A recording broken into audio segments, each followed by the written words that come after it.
देखो बेटा, यदि तुम हमारे बेटे से शादी करना चाहती हो तो हमें कोई एतराज नहीं है, लेकिन उससे पहले सारी शर्तें सुन लो। तुम्हें तो पता है पंकज की अभी जॉब नहीं लगी है। पंकज अभी कुछ भी नहीं कमा रहा है और वो अपने पापा के साथ दुकान में बैठता नहीं है। जो भी घर चलता है पंकज के पापा की दुकान से ही चलता है। देखो बेटा, शादी के बाद बहुत खर्चे बढ़ जाते हैं। ऐसा बोलते जरूर है हम कि कुछ नहीं होता, सब चल जाएगा, लेकिन बाद में बहुत दिक्कत होती है। इसलिए अभी सोच लो, समझ लो, बाद में कोई परेशानी आनी नहीं चाहिए। नहीं नहीं आंटी जी, मुझे कोई परेशानी नहीं है, कोई दिक्कत नहीं है। मेरे पास अपना प्यार है, मैं अपने प्यार के भरोसे सारा जीवन बिता लूंगी। सिया बेटा, ऐसा है कि प्यार के भरोसे जीवन नहीं चलता है। जीवन जीने के लिए पैसों की जरूरत पड़ती है। जब पैसे की जरूरत होती है ना इंसान को, तो प्यार व्यार सब धरा की धरा रह जाता है। नहीं अंकल जी, आप फिक्र मत करिए, मुझे कोई दिक्कत नहीं है। मेरे इतने कोई शौकसान भी नहीं है कि मैं पंकज को परेशान करूं। जब तक पंकज की जॉब नहीं लग जाएगी तब तक मैं अपने सारे शौकसान को मार कर रखूंगी, और जैसे घर में 3 लोग खा रहे हैं वैसे एक मैं भी खा लूंगी। मुझे तो बस आप लोगों की सेवा करना है, 2 रोटी प्रेम से खाना है और खुश रहना है। मुझे इसके अलावा कुछ नहीं चाहिए। मैं पंकज को बहुत प्यार करती हूँ और मुझे अपने पंकज से ही शादी करनी है।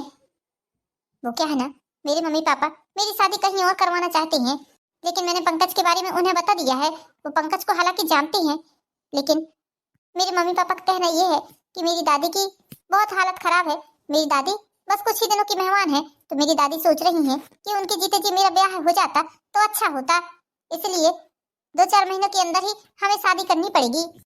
यहाँ यदि नहीं होगी तो मेरे मम्मी पापा कहीं भी मेरी शादी करवा देंगे, क्योंकि मेरी दादी की अंतिम इच्छा है कि वो मेरी शादी देखें। बस इसलिए मैं पंकज से बोल रही हूँ कि हमें 2-3 महीने के अंदर ही शादी करनी पड़ेगी, क्योंकि दादी के जीवन का कोई ठिकाना नहीं है। मैं नहीं चाहती हूँ और मेरे मम्मी पापा भी नहीं चाहते हैं कि वो अपनी अधूरी इच्छा लेकर इस दुनिया से जाएं। पंकज बेटा, तुम्हारा क्या कहना है? क्या तुम राजी हो इस शादी के लिए? पापा, मैं तो सिया को बहुत प्यार करता हूँ, आपको तो ये बात पता है। मैं सिया को बहुत पसंद करता हूँ और मुझे शादी भी करनी है। लेकिन पापा, एक तरफ से मुझे डर लग रहा है कि सिया की जरूरतें कैसे पूरी होंगी। मैं तो 1 रुपये भी नहीं कमा रहा हूँ, इसलिए मैं सिया से बोल रहा था कि 1-2 साल रुक जाए। लेकिन सिया बोल रही है कि इस साल मुझे कहीं ना कहीं शादी करनी ही पड़ेगी, क्योंकि वो अपनी दादी को बहुत प्यार करती है और इसके मम्मी पापा भी दादी को बहुत प्यार करती हैं, तो उनकी अंतिम इच्छा तो पूरी करनी ही पड़ेगी। बस एक तरफ से डर ये लग रहा है कि यदि सिया की जरूरतों को मैं पूरा नहीं कर पाया शादी के बाद, तो हमारे रिश्ते में किसी प्रकार की कड़वाहट ना आए। अरे बेटा, पैसे कौड़ी की चिंता तुम मत करो, भगवान की कृपा से मैं अच्छा खासा कमा लेता हूँ। इतना तो कमा लेता हूँ कि तुम लोगों के शौक शान अच्छे से पूरा कर सकता हूँ। तब तक तुम अपनी नौकरी भी ढूंढ लेना, 1-2 साल तक तो चल ही जाएगा। तेरे पापा के होते हुए तुझे किसी प्रकार का कोई टेंशन नहीं होना चाहिए बेटा। हम तो बस तुम लोगों को खुश देखना चाहते हैं। हमारा है ही कौन तेरे अलावा, तेरे लिए ही तो कमा रहे हैं जो भी कमा रहे हैं। तो हाँ हाँ बेटा, टेंशन मत लो, सब कुछ हो जाएगा। तुम्हारे पापा जी तुम्हें इतनी हिम्मत दे रहे हैं, बहुत है। एक काम करो, घर वालों से बात करो, हम बहुत जल्द तुम लोगों की शादी कर देते हैं। ठीक है मम्मी पापा। ठीक है अंकल जी। बच्चों के लिए मैं तो बहुत खुश हूँ जी। घर बैठे हमें इतनी अच्छी लड़की मिल गई। आजकल तो ढूंढने ढूंढने से लड़कियां नहीं मिल रही हैं। बहुत अच्छी लड़की समझ में आ रही है मुझे, पढ़ी लिखी, सभ्य, समझदार। हाँ जानकी, लड़की तो बहुत अच्छी समझ में आ रही है। बस भगवान हमारे बच्चों को खुश रखे। हमारे बच्चों के अलावा हमारा है ही कौन। हाँ हाँ जी, वही तो। बहुत जल्द ही बड़ी धूमधाम से पंकज के पिताजी, पंकज और सिया दोनों की शादी कर देते हैं। पंकज के पिताजी की एक कपड़े की बहुत बड़ी दुकान थी। उस दुकान को पंकज के पिताजी कुछ नौकरों के साथ चलाते थे, जिसके चलते वो अपने घर का सारा खर्चा मेंटेन कर लेते थे। सब कुछ अच्छे से चल रहा था। सिया, तुम तो जानती हो ना, मैं इतना पढ़ा लिखा हूँ, कम से कम उस हिसाब से मुझे जॉब तो मिलनी चाहिए ना। हाँ हाँ मैं जानती हूँ, लेकिन थोड़ा सा ऐसा लगता है कि अपने पति के पैसे अपने पति के ही होते हैं। अब पापा जी से छोटी छोटी सी चीजों के लिए पैसे मांगना ठीक नहीं लगता है मुझे। शर्म सी आती है पंकज। ओहो बेटा, कैसी शर्म इसमें? तुम मेरी बेटी हो और मैं अपनी बेटी के लिए किसी प्रकार की कोई कमी नहीं रखता हूँ। बेटा, तुम बेझिझक मुझसे जितने चाहे उतने पैसे मांग सकती हो। तुम इतना टेंशन मत लिया करो। ये लो बेटा, कितने पैसे चाहिए तुम्हें? इसमें पूरे 20,000 रुपए हैं। तुम इन पैसों को अपने पास रखो। तुम्हारा जन्मदिन आने वाला है ना, अपने दोस्तों के साथ जाकर पार्टी करो, वरना हम तो कहते हैं उन्हें इसी घर में बुला लो, तो हम लोगों से भी थोड़ी मुलाकात हो जाएगी तुम्हारी सहेलियों की। और क्या बेटा, क्या क्या बनाना है तो बता दो, मैं तुम्हारी हेल्प करवा दूंगी। क्या खाना बना रही हो? घर का खाना घर का ही होता है। ये लो बेटा, पैसे रखो और मुझे अपना पापा ही समझो। मैं कभी तुम्हें अपनी बहू नहीं समझता हूँ, तो तुम भी मुझे अपना ससुर मत समझो। हमेशा मैं तुम्हारे लिए एक बाप की तरह रहूंगा। बेटा, किसी भी चीज के लिए बेझिझक मुझसे मांग लेना। थैंक यू पापा जी, आप मेरी भावनाओं की कितनी कदर करते हैं। मेरे बोलने से पहले ही आप मेरी हर बात को समझ जाते हैं। मैं बहुत खुश नसीब हूँ जो आप जैसे ससुर मुझे मिले हैं। हम भी खुश नसीब है बेटा कि तुम जैसी बहू हमें मिली है। जब तक हमारे बेटे की जॉब नहीं लगती है तब तक तुम बेझिझक मुझसे कुछ भी मांग सकती हो। थैंक यू पापा जी।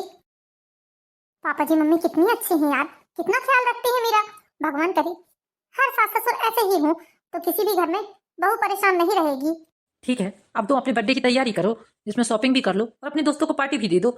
यदि तुम उन्हें घर में लाना चाहती हो तो घर में ले आओ, और नहीं तो फिर अपने हिसाब से कर सकती हो। मैं तो सोच रही हूँ होटल में ही पार्टी दे देते हैं, जहाँ मम्मी जी पापा जी को भी लेकर जाएंगे। मम्मी जी पापा जी होटल में मिल लेंगे मेरे दोस्तों से। घर में टेंशन हो जाती है, थोड़ी एक्स्ट्रा काम हो जाता है घर में, इसलिए रहने देते हैं, होटल में कर लेते हैं मेरा बर्थडे। हाँ हाँ ठीक है, जैसा तुम ठीक समझो, जो तुम बोलो हम तो उसी में राजी हैं जनाब। सिया की शादी को पूरे 6 महीने होने को आए थे। सिया को कभी भी एक चीज की भी कमी का एहसास नहीं होने देते थे। उसके ससुर सिया के बोलने से पहले ही सिया के ससुर उसके हाथ में पैसे रख देते थे। पंकज के पिताजी सिया को बहुत प्यार करते थे, बेटी की तरह मानते थे उसे। हर जरूरतों को पूरा करना वो अपना फर्ज समझते थे। इसी तरह बहुत अच्छे से घर परिवार चल रहा था। एक दिन सिया की सहेली सिया के घर आती है। सिया कहाँ गए तेरे सास ससुर, दिख नहीं रहे हैं आज घर पर। मम्मी जी पापा जी दोनों तीर्थ यात्रा पर गए हैं, 2-4 दिनों में वापस आ जाएंगे। अब शादी भी हो गई उनके बेटे की, अब तो वो एकदम फ्री हैं। अरे तेरे ससुर का तो कपड़े का बहुत बड़ा व्यापार है ना, कौन उनकी दुकान चला रहा है फिर उनके गैर मौजूदगी में? कपड़े की दुकान कौन देखता है? जीजू तो दुकान देखते नहीं है। हाँ हाँ ये नहीं देख रहे हैं, पापा जी ने नौकरों को दे दिया है दुकान का जिम्मा। अभी 2-4 दिन नौकर ही संभालेंगे, पैसे जो भी बिकेंगे बुलाकर घर पर दे देते हैं। सिया जब इतनी बड़ी दुकान है तो तू उस दुकान को अपने कब्जे में क्यों नहीं लेती है? माना कि पंकज दुकान में नहीं बैठना चाहता, वो जॉब करना चाहता है क्योंकि उसकी जॉब में रुचि है, तो उस दुकान को तू क्यों नहीं चलाती है? तू भी तो पढ़ी लिखी है, मॉडर्न लड़की है, सब कुछ कर सकती है ना, क्या तू एक दुकान नहीं चला सकती? ये कैसी बात कर रही है मंजू तू? देख मेरी बात को अन्यथा मत लेना, मैंने ऐसे बहुत से केस देखे हैं जहाँ बाप के कब्जे में कमाई धमाई का साधन रहता है और बेटा कुछ नहीं करता, तो उस बहू को कैसी कैसी मुसीबतों का सामना करना पड़ता है। अरे पाई पाई के लिए मोहताज होना पड़ता है, फूटी कौड़ी नसीब नहीं होती उसे। अरे लेकिन मेरे ससुर तो मुझे किसी चीज के लिए परेशान नहीं होने देते हैं, मेरे बोलने से पहले ही मेरे ससुर मुझे पैसे ला कर दे देते हैं। तो ये कैसी बात कर रही है मंजू? बस अभी थोड़े दिन तक नए नए की सोच ले हैं सब, 4 दिन की चांदनी फिर अंधियारी रात वाली कहानी है, समझ ले तू। वो मेरे ससुर नहीं मेरे पिता समान है, वो मुझे किसी भी चीज की कमी महसूस नहीं होने देते हैं। जिस तरह एक बाप अपनी बेटी के लिए जान तक निछावर कर सकता है, उसी तरह मेरे ससुर भी मेरे लिए हर चीज करने को तैयार हैं। बेटा बाप और ससुर में बहुत फर्क होता है, माँ बाप ही रहेंगे, सास ससुर ही रहेंगे। एक बात ये लिख कर रख ले तू, इस भूल में मत रहना कि सास ससुर माँ बाप बन सकते हैं। हाँ बहू जरूर बेटी बन सकती है, लेकिन सास ससुर कभी माँ बाप नहीं बन सकते। इस बात को गांठ बांध कर रख ले तू मेरी। ये सब मेरा बताने का फर्ज था तुझे, अब समझना ना समझना तेरी जिम्मेदारी है। देख मैं तुझे अपनी बहन समझकर ये बात बता रही हूँ, तू मेरी सबसे पक्की सहेली है, लेकिन मैं तुझे एक बहन समझकर बता रही हूँ। पंकज की नौकरी का क्या ठिकाना है बता मुझे, आज है कल नहीं है।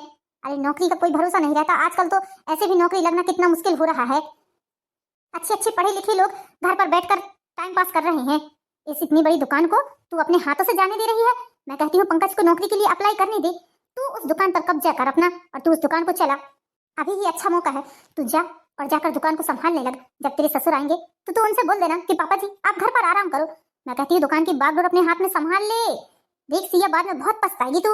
आज तो तुम लोग अकेले हो तो चल जाता है, मानती हो कि आज तेरे ससुर तुझे हर जरूरत के लिए पैसे देते हैं, तेरी कोई भी जरूरत अधूरी नहीं रहने देते हैं। और कल को यदि तेरे बच्चे होंगे तो क्या बच्चों का भी पूरा वही करेंगे? बच्चे बड़े होंगे, पढ़ाई लिखाई के लिए कितना पैसा लगता है, बच्चों के लालन पालन में कितना पैसा लगता है। आजकल महंगाई का जमाना देख रही है, कम से कम तेरे हाथ में 4 पैसे होंगे तो तेरे बच्चे पाई पाई के लिए मोहताज नहीं होंगे। इसलिए मेरी बात मान और तू उस दुकान को संभाल ले। अभी तेरे सास ससुर जब आएंगे तब आएंगे, तू आज से ही दुकान संभाल, तू चला सकती है। तेरे घर में वैसे भी किसी चीज की रोक टोक है नहीं, तू बहुत अच्छे से मैनेज कर सकती है। मेरी बात को समझ, मैं तेरी दुश्मन नहीं हूँ, मैं तेरी पक्की दोस्त हूँ, तेरा भला ही सोचूंगी। लेकिन मंजू मैं उतनी बड़ी दुकान को कैसे संभाल सकती हूँ? मैं कैसे इतने लोगों को हैंडल कर सकती हूँ? ग्राहक आएंगे तो मैं क्या बोलूंगी, पैसे कैसे काटूंगी? ओह माय गॉड, मुझे तो सोचकर भी टेंशन हो रही है। पागल, क्या तुझे अपनी काबिलियत पर शक है? अरे ये सब तो हमने पढ़ा लिखा है कि कैसे व्यापार करते हैं। और देख वो सब भी ठीक है, लेकिन जब मेरे ससुर जी आएंगे और मुझे दुकान में बैठा देखेंगे तो वो मुझे क्या बोलेंगे? मुझे तो इसी बात का टेंशन हो रहा है, और मैं उनसे क्या बोलूंगी? देख यदि तुझे तेरा और तेरे होने वाले बच्चों को भविष्य संवारना है तो तुझे थोड़ा मजबूत तो होना पड़ेगा, थोड़ी अपने व्यवहार में परिवर्तन तो लाना पड़ेगा, थोड़ा कुछ ना कुछ तो तुझे सोचना ही पड़ेगा, तभी कुछ हो पाएगा, वरना जैसे आज तू अपने ससुर के सामने एक एक रुपए के लिए हाथ फैलाती है, वैसे ही तेरे बच्चों को भी फैलाना पड़ेगा अपने दादा दादी के सामने। और तुझे ये देखते हुए तो बहुत अच्छा लगेगा। नहीं नहीं, मुझे ये सब देखकर बिल्कुल अच्छा नहीं लगेगा। तू बिल्कुल सही बोल रही है, मुझे कुछ ना कुछ तो करना ही पड़ेगा, चाहे फिर इसके लिए मुझे उस दुकान को अपने कब्जे में क्यों ना लेना पड़े। चल ठीक है, तो मैं चलती हूँ। अब आगे क्या करना है ये तेरे ऊपर है। मैं तेरी शुभचिंतक बनकर तुझे समझा रही हूँ, मुझे गलत मत समझना। अरे हाँ हाँ, मैं अच्छे से जानती हूँ, तू मेरी बेस्ट फ्रेंड है, तू मेरा भला ही सोचेगी, मेरे बारे में गलत थोड़ी ना सोचेगी, और इस तरह गलत सलाह देकर मेरा बुरा थोड़ी ना सोचेगी। तो ठीक है, तो मैं चलती हूँ। तेरे जीजू भी आ गए होंगे, अब उन्हें जाकर चाय नाश्ता भी देना पड़ेगा। थोड़ी देर और रुक जा, मैं भी खाना बना लेती हूँ, खाना खाकर ही जाना। वैसे भी तू कितने दिनों के बाद आई है यहाँ पर। नहीं नहीं यार, खाना पीना फिर कभी खा लूंगी, आज क्या है थोड़ा मुझे जल्दी जाना है, वो मॉल भी जाना है मुझे, को शॉपिंग करने के लिए। घर का राशन खत्म हो गया है ना। चल ठीक है, तो इसी तरह मिलते रहना। और हाँ, मुझे इतनी अच्छी सलाह देने के लिए बहुत बहुत धन्यवाद तेरा, मैं तेरी जीवन भर आभारी रहूंगी। चल ठीक है, तो अब खाना नहीं खा रही है तो कोई बात नहीं। सिया, मुझे फोन करके जरूर बताना कि क्या हुआ। हाँ हाँ, तू टेंशन मत ले, सबसे पहले फोन मैं तुझे ही लगाऊंगी। ठीक है, चल बाय बाय बाय। मंजू बिल्कुल सही बोल रही है, मेरे बच्चों का और मेरा भविष्य मुझे इस तरह खराब नहीं करना है। आज नहीं तो कल बच्चे होंगे ही ना। मैं नहीं चाहती कि एक एक रुपए के लिए मेरे बच्चे मोहताज रहें। भविष्य किसी का कोई नहीं जानता। आज मम्मी पापा जी अच्छे हैं, कल को कैसा रूप ले ले कोई नहीं समझ सकता है। किसी के अंदर क्या चल रहा है ये कोई नहीं जान सकता है। यही सही मौका है, सोने में जो हो जाएगा तो हो जाएगा। आज और अभी इसी वक्त में घर में ताला डालकर दुकान जाती हूँ। कैलाश भैया क्या कर रहे हैं? कस्टमर कब से खड़े हैं, जल्दी से इनको सामान दिखाइए। और वो प्रमोद भैया कहाँ गए, उनको भी बोलिए, वो भी आकर सारा सामान दिखाएंगे। कस्टमर क्या क्या मांग रहे हैं देखने के लिए। हाँ हाँ भाभी जी, बस ला ही रहे हैं सामान, वही सामान लेने के लिए ऊपर गए हैं। अरे बेटी, आज तुम्हारे ससुर जी कहाँ चले गए? तुम्हारे ससुर जी रहते हैं तो फटाफट सामान मिल जाता है। अम्मा जी, अब ये दुकान मैं ही चलाऊंगी। वो क्या है ना, पापा जी की तबीयत कुछ ठीक नहीं रहती, इसलिए पापा जी दुकान नहीं चलाते हैं। वैसे आज शाम तक आ जाएंगे पापा जी। आप लीजिए ना, आपको क्या चाहिए? हाँ ठीक है बेटा, तो तुम्हारे वर्कर को बोलो कि जल्दी से मुझे साड़ी दिखा देंगे। वो क्या है ना, मुझे जाने की जल्दी है। हाँ हाँ, यही पीले रंग का टी शर्ट दिखाओ। कितने का है वैसे ये? भाई साहब, ये 500 रुपए का है। नहीं नहीं, इतना महंगा नहीं ले सकते हम, इतना महंगा टी शर्ट दे रहे हो, 200 रुपए में दो। नहीं भाई, 200 में नहीं पड़ेगा, चाचा जी बहुत चिल्लाएंगे हमें। तुमको पड़ता है तो लो, और नहीं तो जाओ। कैलाश भैया, ग्राहकों को वापस नहीं करते हैं, दे दो इन्हें 200 रुपए की टी शर्ट। ठीक है भाभी जी, दे देता हूँ। सिया ने कभी दुकान चलाया नहीं था, इसलिए सिया को दुकान चलाना आता भी नहीं था। उसे ग्राहकों से किस तरह पेश आना चाहिए ये भी नहीं आता था। सिया बेभाव सामान बेचने लगी। सिया को ऐसा लगता था कि सस्ता बेचने पर लोग बहुत खरीदी करेंगे, और खरीदी करते भी थे। एक दिन के अंदर सिया ने कम से कम 20 से 30 हजार का माल बेचा। उस रात किसी कारणवश सिया के सास ससुर दोनों घर वापस नहीं आए। दूसरे दिन सुबह 11 बजे सिया दुकान खोल लेती है आकर। उसी दौरान सिया के सास ससुर दोनों घर आ जाते हैं। तब वहाँ घर में पता चलता है कि सिया ने दुकान खोला है। सिया के पति पंकज उसके सास ससुर को ये बात बता देते हैं। हालांकि ससुर को ये बात सुनकर खुशी भी हुई कि चलो बहू तो कम से कम दुकान संभाल रही है। फिर भी ससुर ये सोचकर दुकान में आए कि थोड़ी सिया को समझा भी देंगे कि किस हिसाब से कौन सा माल बेचना है, तो सिया को थोड़ा सा नॉलेज भी हो जाएगा। अरे सिया बेटा, बहुत खुशी हुई है देखकर कि आज तुमने दुकान खोली है, तुमने दुकान संभाल लिया, बहुत अच्छा लगा। थैंक यू पापा जी। पापा जी, आपको पता है कल मैंने पूरे 20,000 का माल बेचा है। लोग तो टूटे जा रहे थे हमारी दुकान पर। अरे इतनी भीड़ थी कि संभाले नहीं संभल रही थी, इतने ग्राहक आए कल। अरे वाह, ये तो बहुत अच्छी बात है। तुम तो इस घर की लक्ष्मी हो बेटा, लक्ष्मी। तुमने हमारी दुकान में आते ही हमारी दुकान के बारे न्यारे कर दिए, हमें बहुत खुशी हुई ये बात सुनकर। थैंक यू पापा जी, थैंक यू। वैसे पापा जी, आप यहाँ क्यों आए हैं? क्यों आए हैं बेटा? मैं दुकान संभालने आया हूँ। दुकान को तो मुझे ही संभालना पड़ेगा ना। अब तुम्हें कहाँ दुकान संभालना आता है बेटा? एक दिन में कोई दुकान संभालना थोड़ी ना सीखता है। अब तुम्हें क्या पता कि कौन सा माल किस रेट का है। आई एम सॉरी पापा जी, लेकिन मैं सब कुछ जान गई हूँ, सब कुछ समझ गई हूँ। अब मैं एक दिन में जब 20,000 की बिक्री कर सकती हूँ तो सोचिए कि मैं क्या कुछ नहीं जानती होंगी। मुझे सब कुछ पता है, आप टेंशन ना लीजिए। अब आपके दिन आराम करने के हैं, आप बस घर में आराम करिए। अब मैं दुकान संभाल लूंगी। नहीं नहीं बेटा, मैं इतना भी ज्यादा बूढ़ा नहीं हुआ हूँ कि दुकान छोड़कर घर में आराम करूँ। मैं अपनी दुकान को खुद संभालूंगा बेटा। हाँ, तुम्हें घर दुकान से यदि अच्छा लगता है बैठने में तो तुम आकर बैठ सकती हो। दुकान चलाने में कोई दिक्कत नहीं है बेटा, हमें कोई परहेज नहीं है। तुम आ सकती हो दुकान, लेकिन बेटा दुकान तो मैं ही चलाऊंगा। पिछले 30 सालों से दुकान चला रहा हूं मैं, किस तरह माल बेचना है, किस तरह खरीदी करना है। मैं अपनी रोजी रोटी के साथ किसी प्रकार का कोई खिलवाड़ नहीं करना चाहता बेटा। तुम जानती हो ये दुकान मेरे लिए सब कुछ है। दुकान से इतना बड़ा परिवार चलता है, इस दुकान के साथ में किसी प्रकार का कोई खिलवाड़ नहीं कर सकता बेटा। दुकान मेरी निगरानी में ही चलेगी। पापा जी, आप इतनी दूर से सफर करके आए हैं, अभी तो आप घर जाकर आराम करिए, हम घर में आकर बात करते हैं। अरे नहीं बेटा, मुझे आराम की कोई जरूरत नहीं है। मैं ट्रेन में आराम ही करते आया हूँ। तुम्हें पता है मेरे लिए मेरी दुकान सबसे महत्वपूर्ण है, इसलिए मैं अपनी दुकान में चला आया। मैं थका नहीं हूँ, और वैसे भी मुझे कौन सा यहाँ काम करना है, सारा काम तो नौकर करेंगे, मुझे तो सिर्फ बैठकर पैसे काटना है। पापा जी, मैं यहाँ 4 नौकरों के सामने कुछ बोलना नहीं चाहती हूँ, इसलिए आप प्रेम से दुकान से चले जाइए। जाइए, घर में जाकर आराम करिए, मैं रात में आती हूँ, उसके बाद में बात करती हूँ। बहू, ये किस तरीके से बात कर रही हो तुम मुझसे? पापा जी, इससे आगे मैं और कुछ बोल सकती हूँ, लेकिन यदि आप चाहते हैं कि मैं कुछ ना बोलूं, चुपचाप रहूं, नौकरों के सामने आपकी बेइज्जती ना करूं, इसलिए आप यहाँ से प्रेम से चले जाइए। इसी में आपकी भलाई है। मैंने बोला ना, मैं घर में आकर बात करती हूँ आपसे। ठीक है, मैं जा रहा हूँ। अपनी बहू का ऐसा स्वभाव और अपने प्रति ऐसा व्यवहार देखकर उन्हें बहुत झटका लगता है, और वो वापस अपने घर चले जाते हैं। यहाँ सिया अपनी दुकान बंद करके रात में घर जाती है, और घर जाकर अपने परिवार वालों से बात करने बैठ जाती है। सिया, पापा ये क्या बता रहे हैं? तुमने पापा से इस तरह का व्यवहार किया? देखो पंकज, तुम तो कुछ करते नहीं हो, फूटी कौड़ी कमा नहीं रहे हो तुम। क्या हर चीज के लिए मुझे पापा जी के आगे हाथ फैलाना पड़ेगा? मैं ऐसा नहीं कर सकती हूँ। मैं दुकान संभालूंगी और पापा जी आज से घर में आराम करेंगे। बहू, तुम्हारा दिमाग ठिकाने में तो है बेटा? तुम उस दुकान के बारे में एबीसीडी नहीं जानती हो, कुछ नहीं जानती हो, तुम्हें कोई भी नॉलेज नहीं है उस दुकान के बारे में। कहाँ से खरीदी करनी है, कैसे माल बेचना है, किस रेट में माल बेचना है, और तुम ऐसे कैसे दुकान चला लोगी? देखो बेटा, उस दुकान के भरोसे हमारा पूरा परिवार चल रहा है। हम दुकान के साथ किसी भी प्रकार का खिलवाड़ नहीं करेंगे। तुम अभी दुकान के बारे में जानती ही क्या हो? तुम्हारे समझ में कुछ नहीं आता है। अभी पंकज दुकान नहीं चला सकता है, जबकि पंकज तो अपने पापा के साथ चाहता तो दुकान में जा सकता था, लेकिन पंकज को नॉलेज ही नहीं है उस दुकान के बारे में। मैं ये बात कुछ नहीं जानती, दुकान को मैं चलाऊंगी, और अब ये घर मेरे हिसाब से चलेगा। सारे पैसे कौड़ी सब कुछ मेरे पास रहेगा। तुम्हारा दिमाग ठिकाने में तो है? कैसे बात कर रही हो? तुम्हारी हिम्मत कैसे हुई मेरे मम्मी पापा के सामने इस तरह से बात करने के लिए? तुम भूल गई मेरे पापा तुम्हारी हर जरूरतों को पूरा कर रहे हैं, तुम्हें किसी चीज की कोई कमी नहीं आने दे रहे हैं, फिर भी तुम दुकान को अपने कब्जे में करना चाहती हो। ये अचानक से तुम्हें हो क्या गया है? क्या हुआ? अरे तुम यदि कुछ करते तो मुझे ये कदम उठाने की जरूरत ना पड़ती। तुम तो नाकारा निकम्मे हो, नौकरी के चक्कर में अपना कीमती समय ऐसे ही बिता रहे हो। मैं ऐसे फालतू के काम में अपना समय नहीं बिता सकती। मैं दुकान चलाऊंगी तो चलाऊंगी, वरना मैं बच्चे नहीं होने दूंगी। यदि तुम चाहते हो कि इस घर में बच्चे की किलकारी गूंजे तो मैं दुकान चलाऊंगी, वरना इस तरह तो मैं बच्चे ही नहीं होने दूंगी। और बच्चे इस घर में तब तक नहीं होंगे जब तक तुम कुछ कमाने नहीं लगोगे।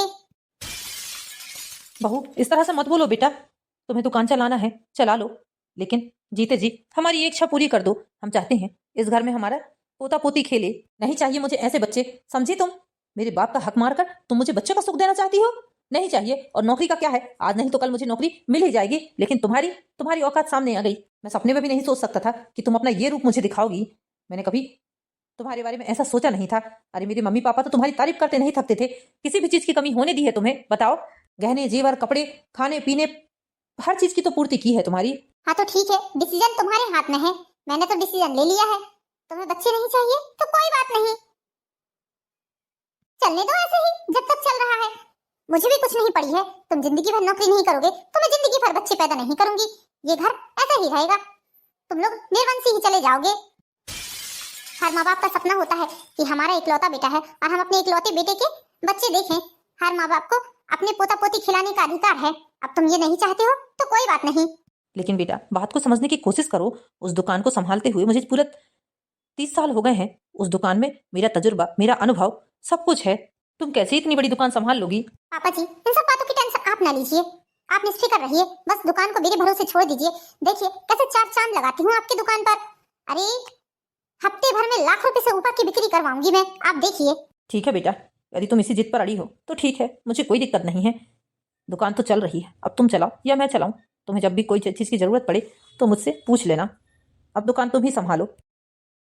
जो शर्त सिया ने अपने सास ससुर के सामने रखी थी, उस शर्त के आगे सिया के सास ससुर हार जाते हैं और बेचारे अपनी बहू को दुकान सौंप देते हैं। अब सिया को कपड़े की दुकान चलाने का अनुभव था नहीं। जो ग्राहक जिस कपड़े को जिससे भाव में मांगता था, सिया तुरंत उठाकर उस कपड़े को उस भाव में दे देती थी। सिया को ऐसा लगता था कि मैं यदि कपड़ा सस्ता बेचूंगी तो माल ज्यादा बिकेगा, और माल ज्यादा बिकेगा तो पैसे ज्यादा आएंगे। इसी चक्कर में ग्राहकों की भीड़ भी बढ़ने लगी कि यहाँ तो बहुत सस्ता माल मिल रहा है। सिया डेली कम से कम 30 से 40 हजार की बिक्री करती थी, और सिया बहुत खुश थी कि इतना माल बिक रहा है।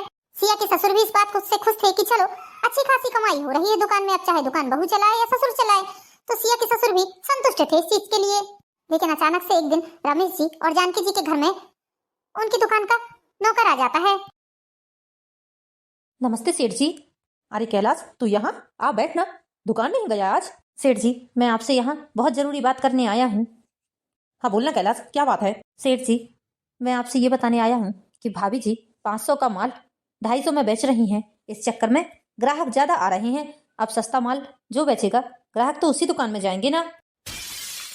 क्या बात कर रहा है कैलाश? हाँ सेठ जी, 1000 की साड़ी कोई 500 में मांगता है तो भाभी जी सीधा उठाकर 500 में दे देती हैं और बोलती हैं कि इतना माल भरा हुआ है, इनको बेचो, इनको बेचो, सस्ते दाम में ही बेचो। आधे कीमत में माल बेच रही हैं। मेरे मना करने के बाद भी भाभी जी मानती नहीं है और बोलती हैं कि तुम नौकर हो या मैं हूँ, मैं इस दुकान की मालकिन हूँ, तो मेरी बात सुनो। आप यकीन नहीं करोगे सेठ जी कि दुकान आधी हो गई है और उस हिसाब से दुकान में पैसे नहीं है। इतना माल बिक रहा है और जिन सेठों के यहाँ से माल आया है उनका पैसा दे ही नहीं रही है भाभी जी। ये बोलती हैं कि देंगे आराम से। सेठ जी, जिन गोदाम से, जिन साहूकारों के पास से हमारी दुकान में माल आता है, वो साहूकार रोज दुकान में फोन कर रहे हैं। अब आपके पास दुकान में ही फोन आता था तो वही बात हो जाती थी, लेकिन भाभी जी आपसे बात ही नहीं करवा रही हैं। बोलती हैं कि जो भी बात करनी है मुझसे करो, मैं इस दुकान की मालकिन हूँ। आइए सेठ जी, बैठिए। लक्ष्मी चंद जी, पहली बार ऐसा हुआ है कि आपकी दुकान में हम लोगों ने माल भेजा है और पैसे नहीं मिल रहे हैं। फोन लगाओ तो फोन नहीं उठा रहे हैं आप, घर में अपना मुंह छुपा कर बैठे हैं। अरे मैं कहता हूँ पैसे क्यों नहीं दे रहे हैं आप हमारे? सेठ जी, कितने पैसे बाकी हैं आप लोगों के, बताइए मुझे। मेरे 5 लाख रुपए। और मेरे 10 लाख रुपए, दोनों का मिलाकर 15 लाख रुपए का कर्जा है। 15 लाख रुपए खाकर आप अपने घर में बैठे हैं, अपनी बहू से दुकान चलवा रहे हैं। मैं बस थोड़ी दिनों की मोहलत दीजिए, आपके पैसे अरेंज करता हूँ। वो क्या है ना, मेरा स्वास्थ्य कुछ ठीक नहीं चल रहा था तो अभी बहू ही दुकान चला रही है। माफ कर दीजिए सेठ जी मुझे। ठीक है, आपके पास 8 दिनों का समय है। 8 दिन के अंदर यदि आपने पैसे नहीं दिए तो हमें कानूनी कार्रवाई करनी पड़ेगी। चलिए सेठ जी। कैलाश, इतने पैसे कैसे हो गए? मैं तो कभी लाख रुपए का तक बैलेंस अपने ऊपर नहीं रखता था। होता था 50-60 हजार रुपए माल लेकर आते थे तब उधारी रहती थी। 4 दिनों के अंदर ही मैं सारा पैसा दे देता था। सेठ जी, भाभी जी माल बुलवाते जा रही हैं और सामने वाले को पैसा दे नहीं रही हैं। 10 रुपए का माल 5 रुपए में बेचेंगी तो पैसे तो आधे होंगे ही, इसलिए पैसे उनके पास इतने हो ही नहीं पा रहे हैं। ठीक है, तुम जाकर दुकान देखो, मैं अभी बहू से बात करता हूँ। शाम होती है और सिया अपने घर वापस आती है दुकान बंद करके।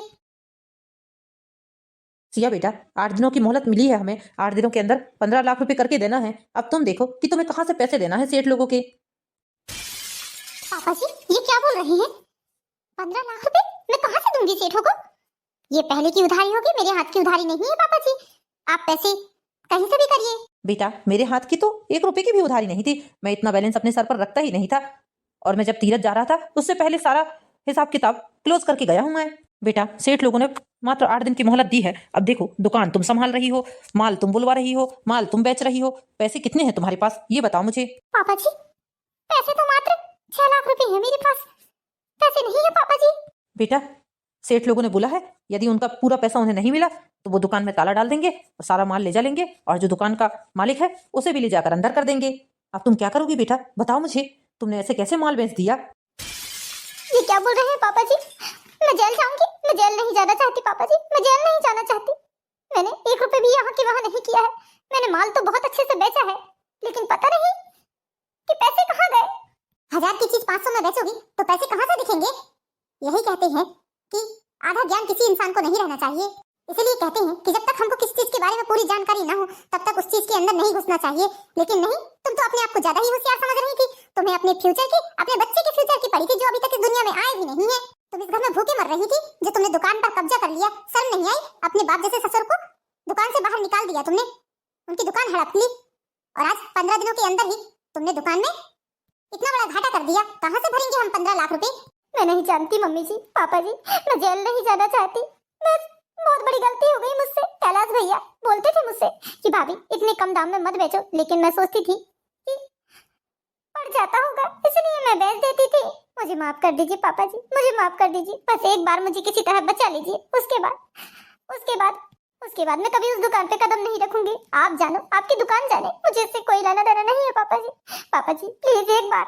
देखो बेटा, हमारे बात तो सब कुछ तुम्हारा ही है, चाहे उस दुकान को तुम चलाओ चाहे पंकज चलाए, मुझे कोई टेंशन नहीं है। बस मैं ये चाहता हूँ बेटा कि तुम लोग अच्छे से जान लो उस दुकान के बारे में, एक एक माल के बारे में समझ जाओ, कहाँ से क्या चीज आती है, कहाँ से क्या नहीं आता, किस रेट में कौन सा सामान बेचना चाहिए। तुम धीरे धीरे करके मेरे साथ बैठती तो मैं तुम्हें खुद इतना परिपक्व कर देता कि तुम्हें किसी चीज की जरूरत ही नहीं पड़ती। अब इतना बड़ा घाटा कर लिया बेटा तुमने, कहाँ से हम पैसे भरेंगे। तुम्हें जब मैं ये बात समझा रहा था तो तुम्हें समझ में नहीं आ रही थी। आज देखो तुम्हारे कारण हम लोग कितने बड़े नुकसान में पहुंच गए। अब मैं कहाँ से भरूं बेटा, बताओ इतना पैसा कहाँ से भरूं। पापा जी बस मुझे एक बार बचा लीजिए, एक बार बचा लीजिए पापा जी, किसी भी तरह एक बार बचा लीजिए। फिर मैं ऐसे बिना जाने बिना समझे किसी चीज के अंदर नहीं जाऊंगी। उठ जाओ बेटा, रोना धोना बंद करो। तुम्हारी जगह यदि हमारी बेटी होती और उससे ऐसी गलती होती कि हम उससे ऐसे ही घुटनों में बिठाल कर माफी मंगवाते।